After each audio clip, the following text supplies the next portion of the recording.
सभी को जय मसीह की। आज 5वां दिन है और हम पढ़ने जा रहे हैं उत्पत्ति 5वां चैप्टर।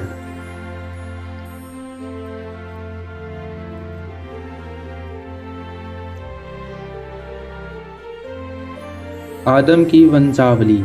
आदम की वंशावली यह है, जब परमेश्वर ने मनुष्य की सृष्टि की तब अपने ही स्वरूप में उनको बनाया। उसने नर और नारी करके मनुष्य की सृष्टि की और उन्हें आशीष दी और उनकी सृष्टि के दिन उनका नाम आदम रखा। जब आदम 130 वर्ष का हुआ तब उसके द्वारा उसकी समानता में उस ही के स्वरूप के अनुसार एक पुत्र उत्पन्न हुआ।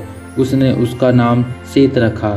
सेत के जन्म के पश्चात आदम 800 वर्ष जीवित रहा और उसके और भी बेटे बेटियां उत्पन्न हुई। इस प्रकार आदम ने कुल आयु 930 वर्ष की हुई।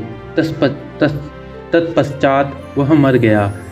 जब सेत 105 वर्ष का हुआ तब उसने एनोस का जन्म हुआ। एनोस के जन्म के पश्चात सेत 807 वर्ष जीवित रहा और उसके और भी बेटे बेटियां उत्पन्न हुई। इस प्रकार सेत की कुल आयु 912 वर्ष की हुई। तत्पश्चात वह मर गया।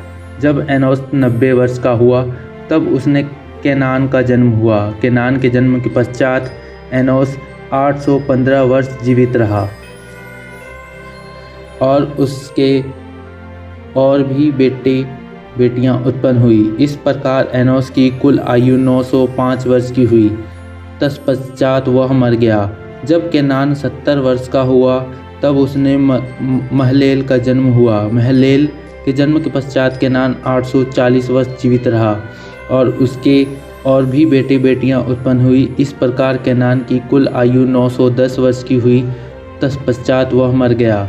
जब महलेल 65 वर्ष का हुआ तब उसने एरेद का जन्म हुआ।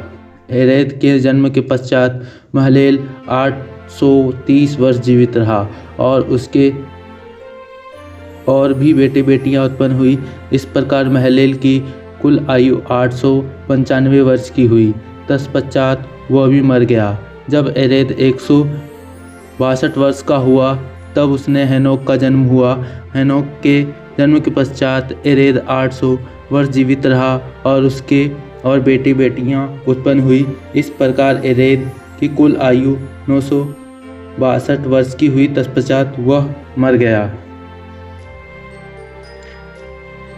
जब एनोक 65 वर्ष का हुआ तब उसने मतुशेल का जन्म हुआ। मतुशेल के जन्म के पश्चात हनोक 300 वर्ष